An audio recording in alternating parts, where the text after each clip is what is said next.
Hello dear student, good morning. मैं Amarjeet sir, आप लोगों को चैनल विद्या निकेतन मैथ मस्ती में स्वागत है। जैसा कि आप लोग जानते हैं कि कोरोना वायरस देश में तीव्र गति से फैल रही है, जिसके कारण देश में लॉकडाउन कर दिया गया है, जिससे सभी बच्चों की पढ़ाई बाधित हो रही है।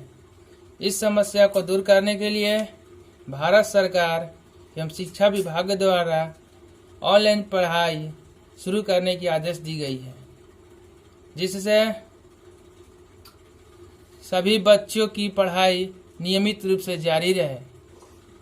जैसा कि कल हम एक वीडियो बनाए थे मैथ का क्लास 8, जिसमें पढ़ाए थे परिमेय संख्या रैशनल नंबर्स। उसमें मेरा वीडियो क्लीन साफ नहीं आया था। आज बनाएंगे वीडियो परिमेय संख्या का, रेशनल नंबर का, और इसमें आगे भी रहेगा।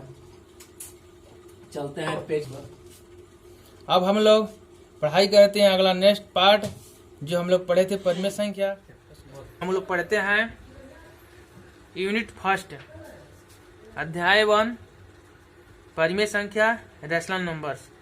कल भी हम लोग पढ़े थे कि जो वीडियो बना था क्लियर नहीं आया था, उसमें साफ नहीं दिखाई दिया था, इसके वजह से आज बनाना पड़ रहा है। अब देखिए परिमेय संख्या। परिमेय संख्या किससे कहते हैं? परिमेय संख्या जिस संख्या को P/Q के रूप में लिखा जाए, जहां Q नॉट इक्वल टू 0 हो, उसे परिमेय संख्या कहते हैं। P/Q का मतलब देखिए, P/Q, P/Q, P को कहते हैं अंश और Q को हर, यानी कि अंश बटा में हर, अंश बटा हर के रूप में लिखा जाए, उसे परिमेय संख्या कहते हैं। इसे Q से सूचित किया जाता है, जैसे 2/3, -2/3, 0/2 इत्यादि। अब अगला पॉइंट है प्राकृत संख्या या प्राकृतिक संख्या, यानी प्राकृतिक संख्या कहा जाए प्राकृतिक जो पहले ही से चलते आ रहा है। जैसे 1, 2, 3, 4 आप जानते हैं ना। देखिए प्राकृत संख्या का परिभाषा, सभी गिनती की संख्याओं को प्राकृत संख्या कहते हैं। इन्हें n से सूचित किया जाता है, जैसे 1, 2, 3, 4 इत्यादि। अतः n बराबर 1, 2, 3, 4 ... इसका अनंत नहीं है, इसका अंत नहीं है, अनंत तक जाएगा, अनंत। इसके आगे पूर्ण संख्या। पूर्ण संख्या प्राकृत संख्याओं में शून्य को सम्मिलित कर देने से पूर्ण संख्या कहलाता है। यानी प्राकृत संख्याओं में शून्य को सम्मिलित कर देने से पूर्ण संख्या कहलाता है। प्राकृत संख्या देखिए, प्राकृत संख्या अभी आप परिभाषा पढ़े हैं। प्राकृत संख्या किसे कहते हैं? प्राकृत संख्या जो गिनती की संख्याओं को प्राकृत संख्या कहते हैं। गिनती की संख्या 1, 2, 3, 4। अब हम पढ़े हैं पूर्ण संख्या। पूर्ण संख्या का परिभाषा को रटना नहीं है, समझना है। पूर्ण संख्या का परिभाषा यही है, प्राकृत संख्याओं में शून्य को सम्मिलित कर देने से पूर्ण संख्या कहलाता है। प्राकृत संख्या हो गई, इस शून्य को यानी 0 को सम्मिलित कर दीजिए, 0 सम्मिलित कर दिए, तो ये कौन संख्या बन गया? पूर्ण संख्या बन गया। पूर्ण संख्या जैसे 0, 1, 2, 3, 4। अब नोट में देखिए, सभी प्राकृत संख्या एक पूर्ण संख्या होती है।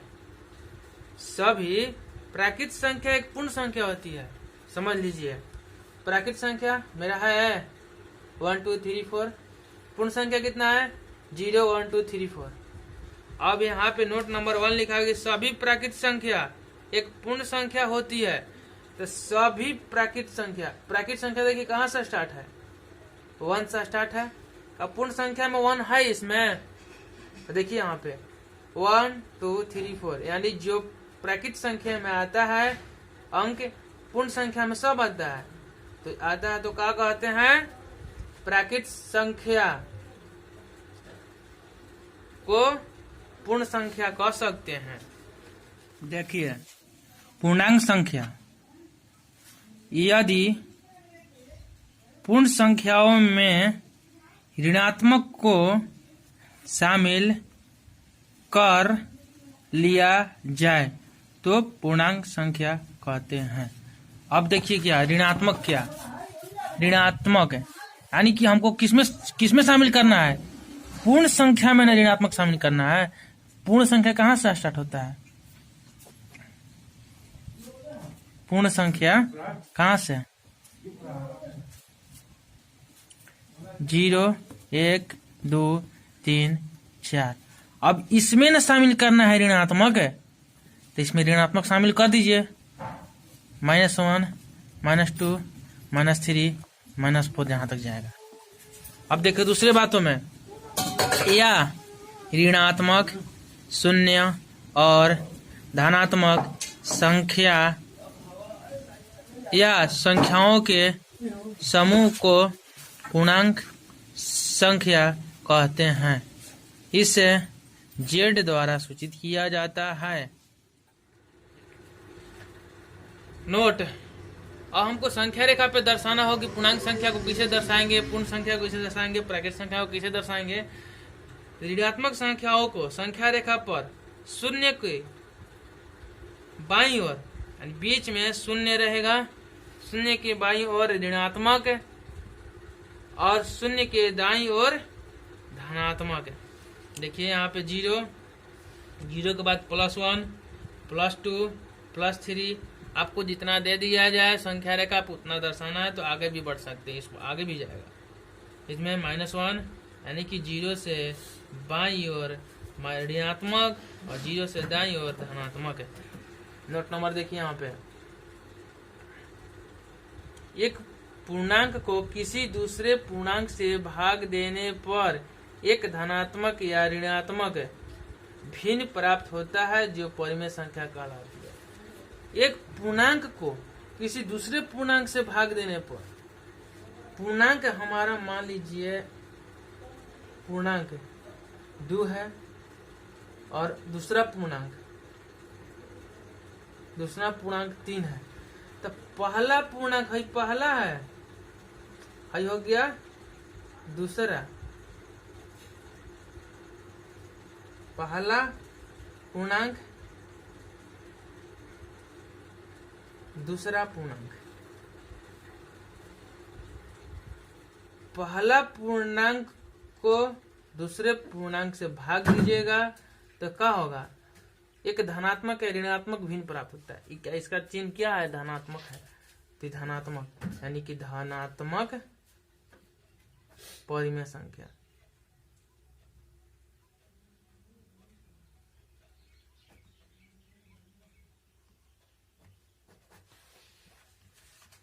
जैसे 1/2, -2/3, 0/1, -3/5 इत्यादि परिमेय संख्या ही सब है। अब देखिए भिन्न के बारे में, फ्रैक्शन। भिन्न क्या होता है? भिन्न भी एक परिमेय संख्या है। हाँ, भिन्न एक परिमेय संख्या का रूप है जो P/Q के रूप में एक ऐसी संख्या जहाँ P एवं Q प्राकृत संख्या हो, Q ≠ 0 हो, वो भिन्न कहलाती है।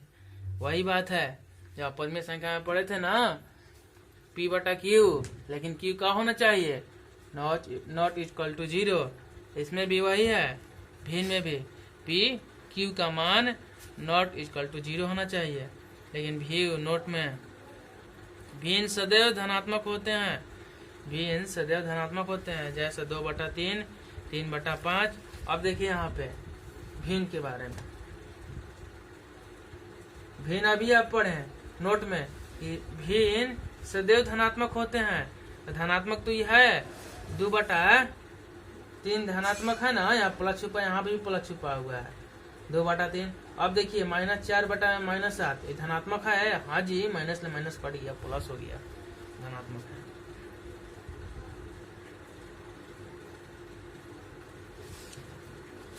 नोट देखिए, प्रत्येक भिन्न एक परिमेय संख्या होती है।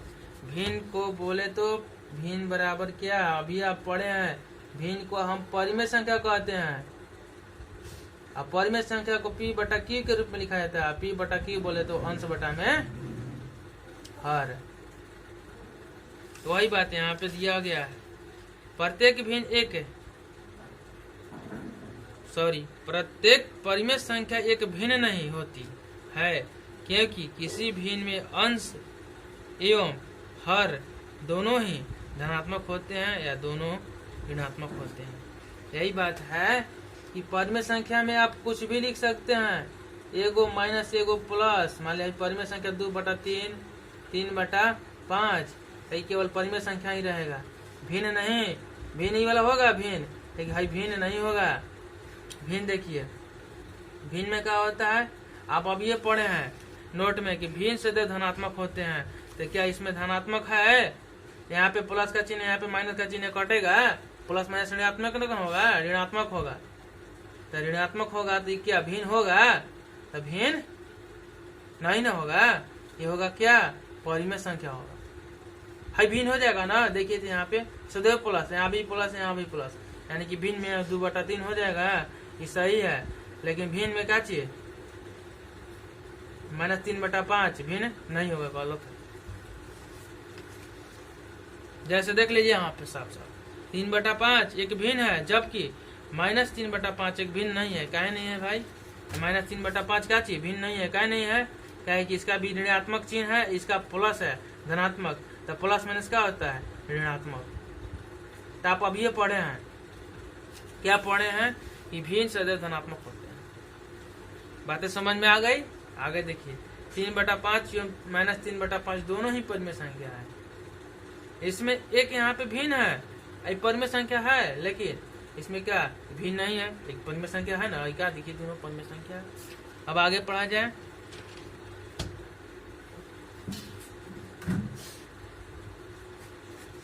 देखिए परिमेय संख्या का मानक रूप, एक परिमेय संख्या का मानक रूप भी होता है। परिमेय संख्या का मानक रूप, अब देखिए मानक रूप कैसे होता है। परिमेय संख्या का मानक रूप P/Q कही जाती है यदि Q धनात्मक हो एवं P तथा Q में एक के अतिरिक्त कोई सार्वत्रिक गुणनखंड नहीं हो। सार्वत्रिक गुणनखंड का मतलब, सार्वत्रिक गुणनखंड का मतलब, सार्वत्रिक गुणनखंड का मतलब कि गुणनखंड एक, जैसे ये हुआ 3, तो 3 का गुणनखंड क्या होगा, 1 × 3, और कुछ होगा। अगला देखिए हो जाएगा 5 का क्या होगा सार्वत्रिक गुणनखंड, 1 × 5 हो जाएगा ना। अब देखिए कह दिया जाए कि 4 एक सार्वत्रिक गुणनखंड है, तो नहीं है। 4 को क्या होता है, 2 × 2। अब एक और होता है 2 × 4 × 1, इसका सार्वत्रिक गुणनखंड क्या हो गया, 2 हो गया। इस सार्वत्रिक गुणनखंड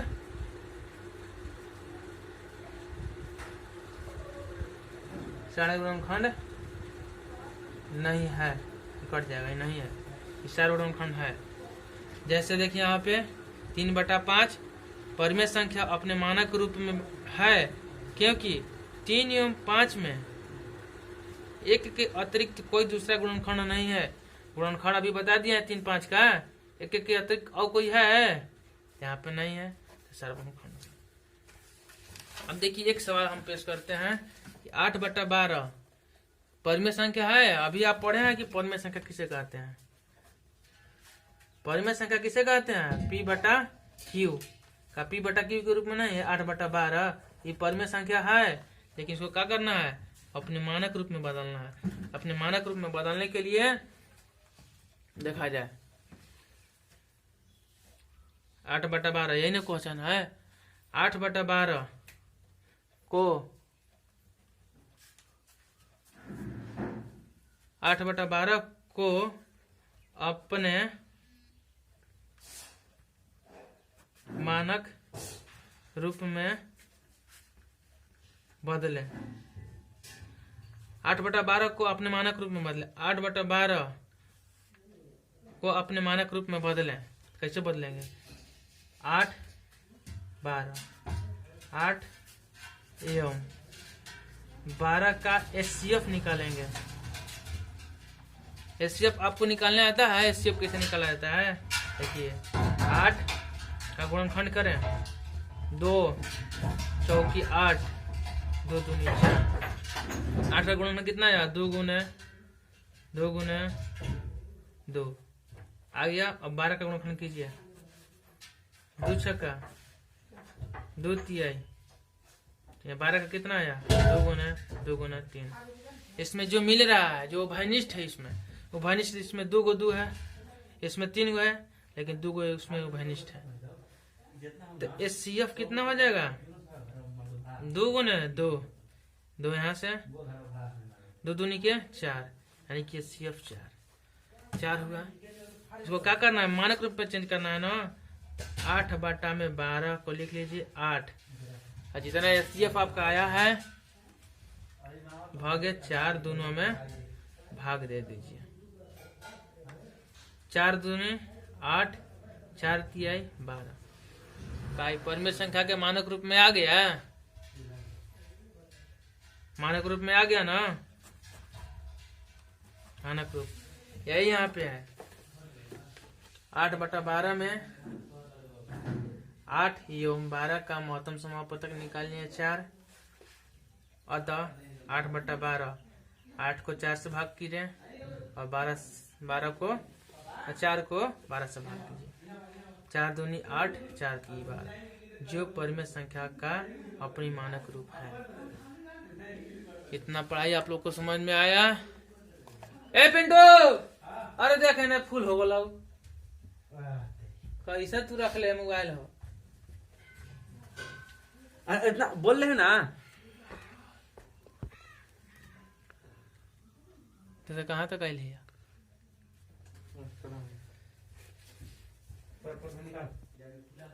अब देखिए, आपको इतना तक समझ में आया? किसी प्रकार की प्रॉब्लम होगा तो मेरा व्हाट्सएप नंबर देवे किए हैं, चैनल पे है, उस पर मैसेज कीजिए, हमसे क्वेश्चन पूछिए। अब इसको आपको याद करना होगा। सबसे पहले इसको कॉपी पे लिख लीजिएगा, उसके बाद याद कीजिएगा। आज का होमवर्क रहेगा आपका, जितना पढ़ा है उसको कॉपी पे लिखिए, उसको याद कीजिए। 2 गो क्वेश्चन मेरा है। 12 बटा 36 परिमेय संख्याओं को अपने मानक रूप में बदले। परिमेय संख्या के रूप में है, लेकिन मानक रूप में बदलना है। मानक रूप में देखिए कैसे होता है। इसमें 12 है, 12 का गुणनखंड एक ही का गुणनखंड है। गुणनखंड कीजिएगा तो 12 का कितना हो जाएगा? 2 छक्का 12, 2 तिहाई 6, 3 एकम 3, यानी कि 12 का कितना हो? 2 गुना 3 गुना 1। परिमेय संख्या हम क्या पढ़े हैं? परिमेय संख्या का मानक रूप में आप क्या पढ़े हैं? एक के अतिरिक्त कोई सार्वगुणनखंड नहीं होना चाहिए, लेकिन एक के अतिरिक्त कई गो गुणनखंड है यहाँ पे? 2 गो है। तो 12 को आप क्या कीजिएगा? 12 36 को एलसीएम निकालेगा, जो आपको बताया है यहाँ पे जो बताया है 8 एवं 12 का एलसीएम निकालकर, और एचसीएफ निकालकर 12 और 36 का एचसीएफ निकालिएगा। उसके बाद बनाइएगा और 21 और 35 का एचसीएफ निकालेगा, उसके बाद बनाइएगा। किसी प्रकार का आप लोग को प्रॉब्लम होगा तो मेरा व्हाट्सएप नंबर है ये है, मैसेज कीजिएगा, उस पर हम उसका जवाब देंगे। और इस वीडियो को आप तक पहुंचने के लिए मेरा